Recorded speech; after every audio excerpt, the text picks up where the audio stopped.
So everybody want to know how I keep whipping up everything so fast while being a CEO and a full-time artist. I'm sitting here trying to tell you that. It's Terrence, man. All right, so shouts out to everybody in the room. We got my man Reason and Tim in the back. You heard? But you know, y'all know who I am. I don't do no introductions, but we have a very special guest to myself. You know what I mean? And they've got a guest with them as well. So no doubt. I'm gonna let her go first. Go ahead. Talk to What's going on, y'all? My name is Exhibit A. I go by Exhibit A Art Design on Instagram. I am a artist, muralist, all around creative in the city. I do a lot of different things besides photography and videography with Revive Radio. I do and Revive Media. I do the autonomy for the local newspaper also. And I am a creative arts therapist, which means that I do a lot of community work and individual and group therapy. No doubt. And I wanted to make sure that Exhibit got on the camera real quick because she is someone who really helps keep Revive alive on a 365 scale. You know, it takes a team, it takes a village. And as we're growing into this production company, I definitely want to take my hats off to the amount of work, the amount of sacrifice, the amount of energy, and just putting up with me, you know, that it takes to really be a part of this team. So I just wanted to make sure, since she was already in the building, that she gets her opportunity, of course, to talk about what she does and everything like that. So like she mentioned, any of the work that you see on the website, like reviveisalive.com, our YouTube channel, social media, all that good stuff, most of the videography work has been done by her. In the photography work, most of it has been done by her. Flyer work, all that good stuff, even down to billboards that we've created ourselves. She has done that imaging for us. So I definitely wanted to make sure she got her time. you know what I mean? That's a you're working on billboards as well as murals, so yeah, it's a big thing. Thank you. Gotcha. Appreciate that. I met you like you were one of the first people I probably met pulling up to the city too. Yes. I'm a memory person. Mm-hmm. Like I have memories and stuff. I remember the Harvest with Rugrats. Yes. And, you know what I mean? Yes. And like I remember back then when you had your artwork and you had these pieces that exhibited, you know, black excellence. Like, you know what I mean? And you know, I'm new to the city, so like that type of art form was different. I come from the settlers' land, VA. There wasn't no black people painting. So like all of that stuff was always like an emotional memory for me more than anything else. So like what has been some of your experiences since then? Like you mentioned your accomplishments, but like how have you been? Oh man, I've been doing well. I think that my artistry, and that's why I've come into this creative bag as far as my licensed clinical social work goes, is that it's heavy work. I'm a in-home counselor by day, and that requires me to pull out a lot of different bags. I work with youth, I work with adults, I work with families, and I go in their home to do the work. So when somebody's having an issue, it's usually they're calling me. And that's a lot of pressure, you know, along the fact that I have my own child that's about to be 18 this year. So it's like life is just a way of happening, and I love that artistry and creativity allows you to express yourself through that, you know. Even in your down times, even in the hard times, you're kind of able to create beauty, you know, and nobody knows kind of what's going on in the back. And I feel like you as an artist have really been able to show that process, and I love you for that. Anytime that I see you, you show up and show out, and regardless of like where your emotions are, your spirit is always there. So I really appreciate that. Man, shoot, that's hearing it like that. That's you know, one of the people that I value a lot in my life has been just checking me on how much I validate myself on like how other people vibe with what I'm doing. But it's because you know I really care a lot. Yeah. I really care a lot. So you saying that, you know what I mean? It means a lot to me. Same. I'm containing it. I definitely have some sentiments with that too, because like I get reminded a lot to stop and smell the roses. You know, actually sit back and look at what the things that I've done and I've accomplished over these past 6 years. So as someone who's so in love with the work, who is simply in love with the process, it's really hard to be like, yo, let me do this, because it excites, you know, others to see that, you know, that I am growing. And I love that I'm growing. I couldn't grow without the support of others. But like for me, I'm so in love with the process that I'd rather just sit down and look at the plan and map the things out versus look back to see what the plan had unfolded. And I know that the plan unfolded because I'm at the next step. You know what I mean? I think that is the results that I could really look forward to and fruit in, because I'm here. I can stand in it now, you know, to say that I'm at the next thing because this was done. You know what I mean? So now I can move on to the next thing. So like, that's where my mind be for real. Yeah, and I mean, that shoot, I was literally about to say that because I'm like, that's why I have you here today, because I was looking forward to being able to learn something, because like I was telling you before the camera even came on, like I rock with your productivity, your progression, and your message. So like to hear that gem you just dropped early in the conversation, it's like you explain, because people use that term of trust the process, love the process, like it can become generic or cliche, but like you kind of unfolded it just now, where it's like you helped me interpret what that can mean for myself, where it's like when you're, that last part you said about the next, being focused on and developing the next step is part of the evidence that you can utilize to measure your own success. Something was achieved, for sure. I never it speaks looked at for it itself. like the work, and that's why I said like being, and I don't know, I'm a different beast, you know, like that dog. You gotta have that dog, big like the one on your head, you know. So like when you got that in you, you know, it was that the sprinkles on the cake don't really matter. It's like you want another cake so everybody can eat again. You know what I mean? So it's like continuously looking back at the things that I achieved don't necessarily help me to get to the next step, because now I'm just trying to soak in, you know, what I've already done. Like, all right, what I'm gonna do next, you know? So yeah, that's really where I'm at. And I didn't even introduce myself, man. I'm your girl POC. I'm the founder and host of Revive Radio and Revive Media. We are now an independent media company, production company here in the city of Philadelphia.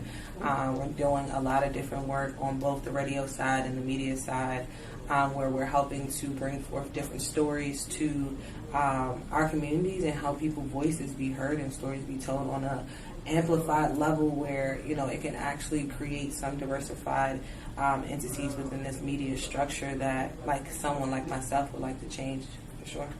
And I mean, that actually can get me right into my first question. Like, I don't know much about the radio beyond like what I've been you know, allowed or privy to hear through hip hop and stuff, interviews with famous rappers and stuff. Like, so where did your journey getting into the radio aspect start, and you know, just expound on the radio job or career, or I guess. I like how that rolled out, because a lot of people, when you think about radio, you automatically think about, you know, like a power, because we're in Philly, you know, we from the DMV, but Power 99, you know, shout out to Philly though, but Power 99 or 103.9, where it is like majority music, majority entertainment. But I was brought into radio on a different side, on the AM side of the dial, right? And it's two sides of the dial for people who don't know. It's the FM side and the AM side. So I was introduced to radio on the AM side through an internship at 900 AM WURD. And back then, Solomon Jones was my intern. I was his mentee for him for his internship program that was held at the station, which is now on the FM side, which is 96.1 FM. So at the time, I was an intern doing social media marketing, because that's what I graduated from. So I thought that social media would be the next wave when I was getting out of college, which it is now, as we can see, right? But at that time, Solomon gave me the opportunity of sitting down and actually answering questions, like actually hearing my own self speak, and I never got the opportunity to do it in that caliber. So once I was able to see the impact that I was able to make from just answering a question and someone calling in and responding, and now we're going back and forth, and now I'm like, no, according to, you know what I mean? Like, just that factual based conversation that didn't turn argumentative at all. It felt like I was just empowered to, you know, the next level, you know, like some rocket power, rocket girl stuff. So I was like, yo, I need to figure out how I can do this every day, all day. But we all know how internship programs work. Only one person gets the job, and I was not one of those.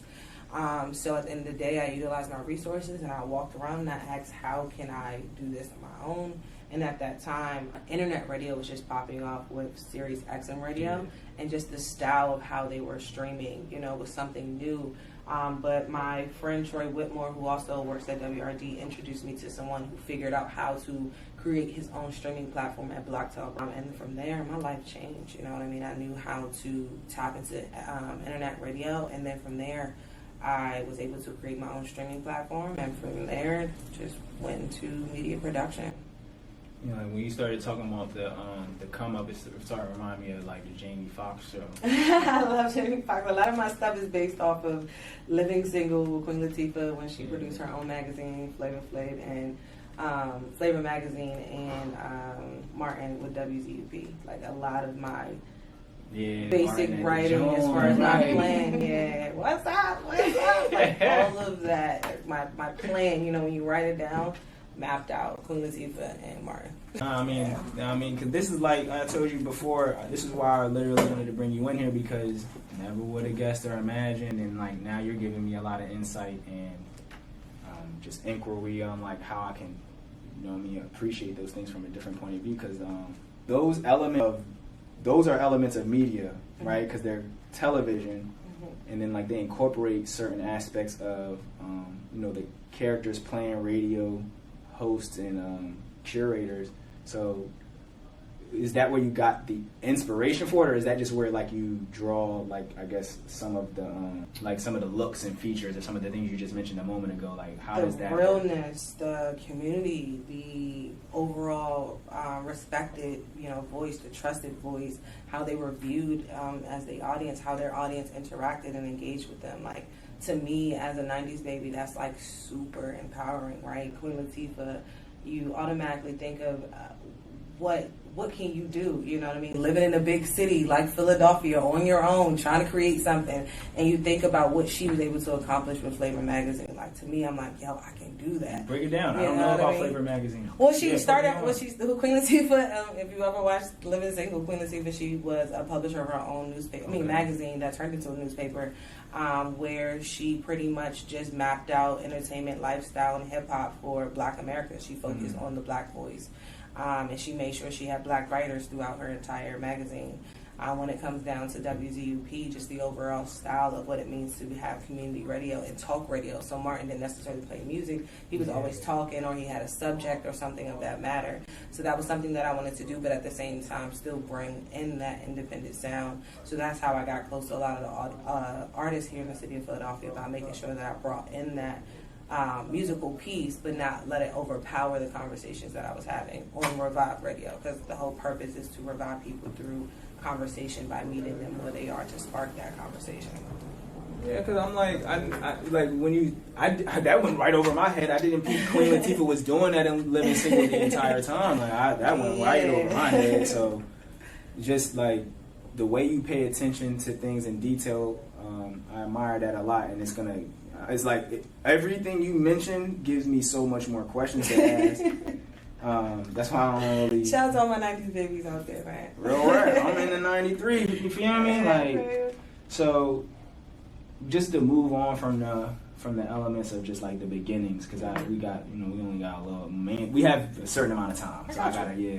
When you mentioned getting the artists involved in the platform, and like you have to curate and manage and just like maintain that talk show radio element, it kind of just reminds me of what I asked in the beginning about like hip hop being people's immediate thought of radio. Like, well, this is where I play my music at. Yeah. I'm coming to the radio for music. How has it been for you, you know, starting in the radio and then going into the internet radio space, and then like all these transitions that you made, and not even evolutions, in order to like maintain and develop this brand and mission that you have, with like people like me's preconceived notions, or like that the radio's for music, and you know everybody want to listen to a podcast. Like, how do you navigate the way we consume things, and like, is that even a factor, or does that? I was just gonna say, I'm not in control of any of that. You know what I mean? And the moment that I let that go, the moment I let so much weight off my shoulders, my back, and my neck, you feel me? Like, I couldn't even move or occupy in a space of having so much worry. Like, I actually have a brand that I do that has clothes that's called Russell Brand, and one of the shirts says, "Why worry when you can pray?" So when it comes down to just being in a space of worrying, what are people doing, what will people think, I can't consume that. I'm just hoping that they consume the content that I put out, because what I do is legit and it's coming from a special place called my heart.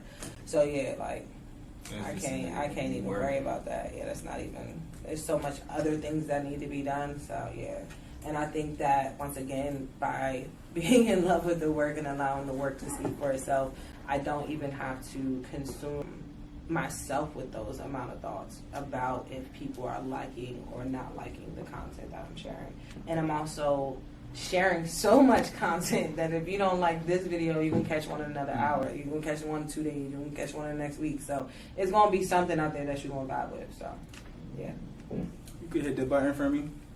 We're going to Yeah, the red.